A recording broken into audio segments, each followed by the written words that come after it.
Jadi Pak Muzaki saya sarankan dan boleh menghimbau untuk mencari lawyer yang hebat, Pak. Jadi carilah lawyer yang hebat, yang sebanyak-banyaknya. Sekalian pansos. Jangan main sandiwara terus. Kita capek. Ternyata Kang Deddy punya tujuan yang sangat mulia.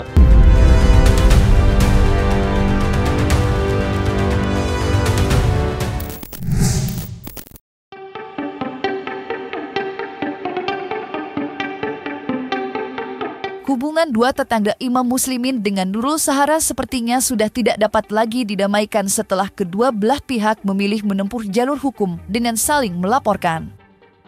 Perseteruan kedua belah pihak makin pelik dan sengit setelah Imam Muslimin atau yang kerap disapa Yai Mim menemui salah satu tokoh berpengaruh di PBNU untuk merespons sikap LBH Ansor yang sempat memberi pernyataan memberikan dukungan untuk Sahara. Hal itu terbukti saat Sahara menunjuk Muzaki yang merupakan anggota LBH Ansor untuk menjadi kuasa hukumnya. Namun setelah Yai Mim berkunjung dengan salah satu tokoh NU dan menghubungi tokoh berpengaruh dalam struktural NU, mendadak LBH Ansor, yang merupakan badan otonom yang secara keorganisasian di bawah naungan PNBNU, menarik dukungannya terhadap Sahara. Sontak saja publik dibuat kaget siapa sebenarnya Yai Mim hingga mempunyai jaringan yang luas dengan sejumlah kalangan. Sosok Yai Mim yang dikabarkan bukan orang sembarangan makin kuat setelah salah seorang konten kreator membagikan plat nomor mobil Yai Mim yang menurutnya anggota pensiunan BIN alias Badan Inteligen Negara. Lantas apa tata Yai Mim atas sikap LBH Ansor yang menarik dukungan terhadap Sahara? Dan benarkah kuasa hukum Sahara hanya pansos dan mencari keuntungan atas konflik Yai Mim dan Sahara yang sedang viral di media sosial? Pak Muzaki kan mengatakan bahwa ini konon katanya kiai gitu ya. Mirip kalau berbicara mirip-mirip Pak Sofyan ya. Nah itu alhamdulillah karena dia itu kan membawa Ansor ya.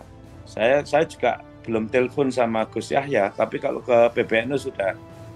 Saya sempat melaporkan kepada pengacara Ansor yang dalam hal ini Pak Muzaki. Kenapa? Ya lewat ini juga saya somasi sebenarnya tapi nggak perlulah somasian. Karena dia itu sebagai lawyer itu bicaranya kok kayak psikolog gitu. Contoh misalnya mengatakan Pak Imam Muslimin ini problematik di mana-mana. Jadi problematik itu kan bukan urusan hukum, Mbak, tapi urusan jiwa kan. Jadi itu lebih tepat psikolog. Tapi ternyata setelah saya runut, ucapan saya itu problematik, toksik dan lain sebagainya itu dari Mbak Sahara. Jadi ya maklum lah, memang dia kayaknya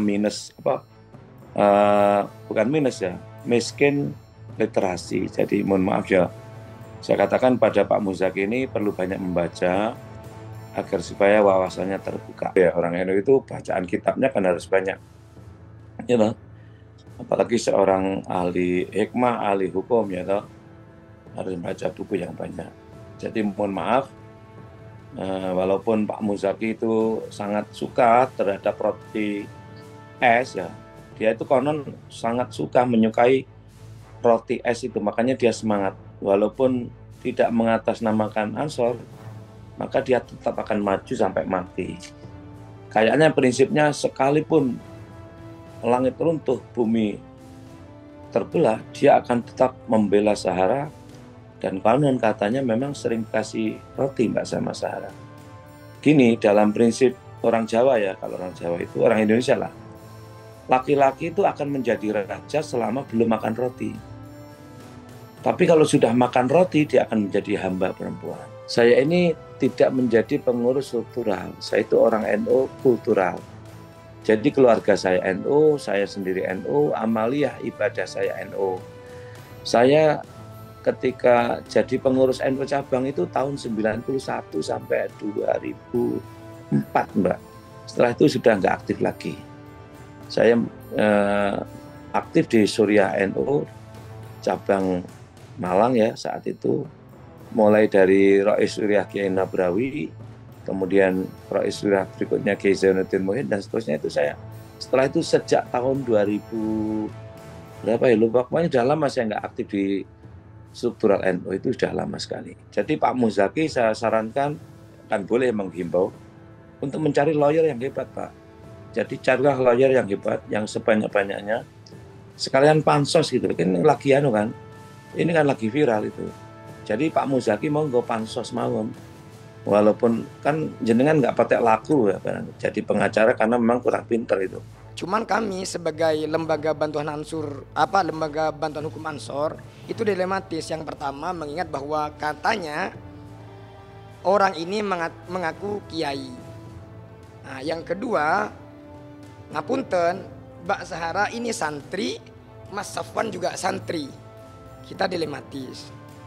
Cuman karena komitmen sesuai dengan arahan ketua berkaitan dengan ini lebih kepada pelindungan anak dan perempuannya, kami masuk ke situ.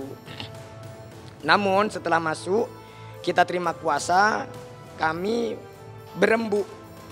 Karena berhubung yang dilawan adalah mengaku kiai, ulama, maka saya sampaikan kepada Mbak Zahara dan Mas Safwan, oke, tahan, tidak perlu update apa-apa. Mari kita hargain kiai ini. Nah, namun ya harus tetap diberikan efek jera. Makanya saya sampaikan ke Mbak Zahara sama Mas Safwan, oke, kita hold persoalan pelecehan seksualnya. Karena kenapa? Takut menghancurkan harkat dan martabatnya seorang ulama. Makanya kami hold.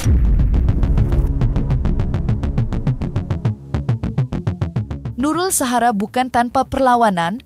Melalui kuasa hukumnya, Zahara belum lama ini melaporkan Yai Mim ke Polresta Malang dengan dugaan pelecehan terhadap perempuan. Zahara menyebut berulang kali Yai Mim melakukan tindak pelecehan baik verbal maupun semi tindakan. Bahkan Zahara menyebut mempunyai barang bukti berupa video dewasa yang disimpan di ponsel milik Yai Mim. Lantas apa tanggapan Yai Mim atas tuduhan Zahara yang bisa berdampak serius baik dalam ranah hukum maupun sosial? Benarkah Yai Mim merasa dijebak oleh Zahara dan suaminya? Zahara masuk nutup pintu, ngunci pintu rumah saya. Loh, saya bilang, Mbak, jangan ditutup dong. Istriku lagi nggak ada di rumah. Biar Sepim nggak keluar, Pak Yai, gitu. Dia mau ngasih nasi saya, udah taruh sana, Mbak, di dapur. Nah, saya pergi ke atas karena waktu saya itu waktunya nyuci baju. Saya nyuci baju di lantai jemuran, lantai atas, lantai 3. Kan saya kalau pakai ini, Mbak, saya kalau nyuci itu pakai baju pendek, ini celana pendek ini, Mbak. Celana pendek Hermes ini, Mbak. Kan kayak boxer gitu. Nah, si Zahara itu nututi saya ke atas, terus dia bilang, Yai cabul gitu. Waduh, dia bilang Yai cabul begitu, itu saya takut, saya lari ke balkon sebelah melakukan apalah. Kenapa? Karena di bawah itu saya dengar yang namanya The King of Com itu, sahabat saya Muhammad Sofyan itu bilang, bengok-bengok, Sepim gitu, bengok Sepim. Oke. Saya saat itu merasa dijebak itu, Mbak. Seolah-olah aku akan dijebak oleh Pak Sofyan, bahwa aku beberapa hari sebelumnya saya dikatai oleh Pak Sofyan, Kiai ini hati-hati sama Kiai ini. Si istrinya lagi haji, kalau di rumah bahaya. HP saya kan dibawa dia, Mbak. Jadi pernah satu ketika HP saya kan lemot. Bahkan hang itu. HP saya kan 2. Yang satu di benak dia kan ngaku pernah kerja di counter HP. HP saya itu gitu. Tolong ya, ada video pribadi saya. Aman ya, Mbak? Aman. Wong saya juga punya kok. Justru dia yang menunjukkan kepada saya video dia sendiri kepada saya, ini video. Tapi aku nggak lihat, Mbak. Dia ngomong begini, ini saya sama Agil, ini saya sama Dr. Nur Sodik Askandar, ini sama Profesor Junaidi, ini saya bersama Pak Wali Kota, ini saya bersama Pak Profesor Widodo, dan banyak disebut-sebut. Kalau Yai mau monggo gitu loh, saya ditawari. Naudzubillah tuh, astagfirullahaladzim, naudzubillah. Jadi permasalahan utamanya itu sebenarnya bagi saya pribadi itu pelecehan seksual. Beliau itu menganggap bahwasanya saya dan teman-teman yang ada di garasi itu terlalu santai dalam menyikapi guyonan-guyonan beliau, sehingga dari situ mulailah beliau itu ada gurauan-gurauan yang mengarah ke ranah intim, sehingga saya merasa bahwasanya itu adalah pelecehan, bagi beliau bukan, seperti itu. Sarah, jangan main sandiwara terus. Kita capek sebenarnya. Kita capek, Mbak. Saya rindu ngajar pada mahasiswa sebenarnya. Hati saya nangis, Mbak. Aku ingatkan pada Sahara, ya, kamu jangan coba-coba menguasai orang yang tidak pernah makan rotimu. Dia akan melawan sampai habis. Begini orang Jawa bilang, orang yang pernah merasakan kemaluan wanita, dia akan menjadi hambanya. Tapi orang yang belum melakukan itu, dia akan menjadi raja. Konflik panas tak berkesudahan antara Yai Mim dengan Sahara belakangan ini memang menarik pejabat publik, salah satunya Gubernur Jawa Barat, Deddy Mulyadi, yang sempat menyambangi kediaman Yai Mim. Kehadiran Deddy Mulyadi ke rumah Yai Mim mengejutkan banyak pihak lantaran Yai Mim baru saja mendapat penolakan warga.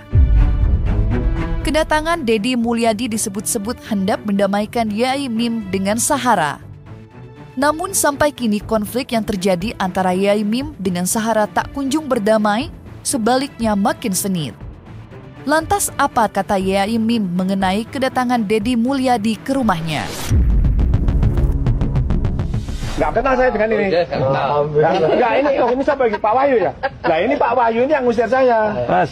Ya ini yang ngusir saya. Saya menyarankan Anda untuk segera mengurus surat pindah. Tapi kenapa ketika diurus nggak ditandatangani oleh RT sampean? Yes.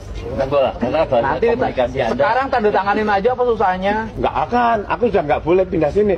KTP saya Karangbesuki, rumah saya di sini. Ini saya jual. Aku mau pindah ke Brojan Cafe, rumah filsafat tasawuf. Alhamdulillah. Deddy Mulyadi. Waduh. Tuh, ternyata Kang Deddy punya tujuan yang sangat mulia. Karena saya berkunjung ke rumah Kang Deddy di rumah dinas Pakuan di Bandung. Maka beliau Kang Deddy membalas kunjungannya ke rumah saya. Jadi bukan ingin mendamaikan saya dengan Mbak Sahara, tapi kehadiran ke rumah saya itu membalas kunjungan saya dan istri ke rumah Kang Deddy. Jadi sekali lagi, KDM datang ke rumah saya itu bukan kasus Sahara dan Pak Sofyan dengan Yai Mim, tidak, tapi Kang Deddy murni ingin membalas kunjungan saya. Orang minta kalau saya perlindungan saya bukan kepada apa-apa, saya hanya berlindung kepada perbuatan baik saya kepada Allah Subhanahu wa Ta'ala. Jadi saya ini berlindung kepada kebenaran yang saya yakini. Apa itu? Saya tidak berbuat salah, itulah yang aku jadikan perlindungan untuk menuju yang Maha Pelindung, yaitu Allah Subhanahu wa Ta'ala.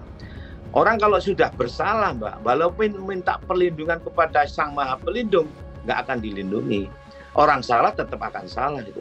Tapi karena saya ini merasa benar, ya saya ini tidak merasa melakukan apapun, saya tidak perlu minta perlindungan siapa, kecuali diri saya, kecuali keyakinan saya, alias perbuatan saya yang saya bawa kepada Sang Maha Pelindung, Allah Subhanahu wa Ta'ala. Tuduhan pelecehan yang dialamatkan pada Yai Mim oleh Sahara mendapat tanggapan luas dari sejumlah kalangan. Mengingat laporan Sahara terkait dugaan pelecehan terhadap perempuan bukan perkara hukum biasa. Ada narasi penindasan dan eksploitasi terhadap perempuan yang diduga dilakukan oleh Yai Mim. Menanggapi laporan Sahara atas dugaan pelecehan mendapat tanggapan dari praktisi hukum Dirolipa Yumara dan Farhat Abbas. Lantas apa kata keduanya mengenai laporan Sahara terhadap Yai Mim tersebut? Apa verbal itu? Ngata-ngatain kan macam-macam. Kemudian menghina juga macam-macam. Ada menghina secara fisik, menghina secara badan, secara pikiran. menghina kelakuan, ada juga menghina secara seksual. Tapi kita belum tahu isi hinaan seperti apa. Itu bisa juga dikatakan sebagai pelecehan seksual kalau memang mengarah kepada merendahkan martabat secara seksual seseorang. Tapi kita belum tahu isinya apa. Tapi kalau dilaporkan kemudian diterima oleh penyidik atau oleh polisi, berarti ada 2 alat bukti yang bisa dipakai sebagai acuan, begitu. Nah, apakah itu nanti memenuhi unsur? Belum tentu memenuhi unsur, belum tentu terbukti juga.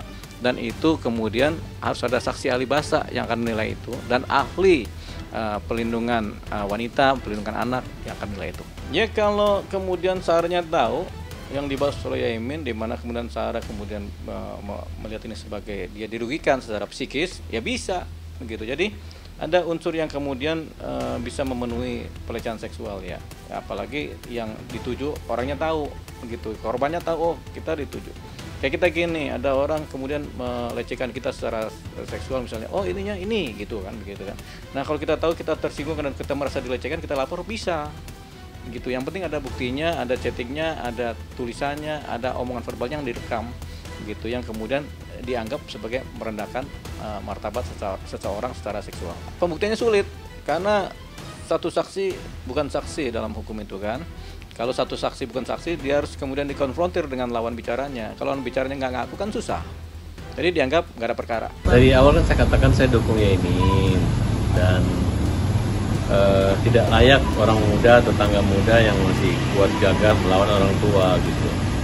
Harusnya kan dia berpikir kalau memang dia merasa terganggu Yaimin, dia buat laporan polisi saja, proses terhukum. Tapi ini kan udah melibatkan provokasi, persekusi, sehingga jadi kasus nasional. Se-Indonesia udah membenci Sarah, Yaimin udah di atas kertas. Terus Sarah kan tentu punya dasar kenapa dia berjuang. Dan perempuan kan kadang-kala orang manusia kalau harga dirinya dia merasa ada benar, dia juga nggak akan takut. Buktinya nggak ada juga yang berani menyerang atau mempersekusi atau mengangkat langsung Sarah. Ya karena mungkin dia juga punya bukti yang kuat gitu. Oleh karena itu kita sebaiknya menutup aib orang lain, apalagi menutup aib diri kita sendiri. Jangan sampai kita membuka aib orang lain, akhirnya aib kita yang terbuka. Ini saya anggap kalau sudah lapor itu perang. Orang yang melaporkan sesuatu ke polisi sama dengan menabuh genderang perang. Mbak Sarah sudah menabuh perang, genderang perang. Ayo Mbak, jangan mundur. Ayo maju terus. Anda sebagai sepak bola madas misalnya ya, silahkan maju. Genderang perang, jangan mundur ya.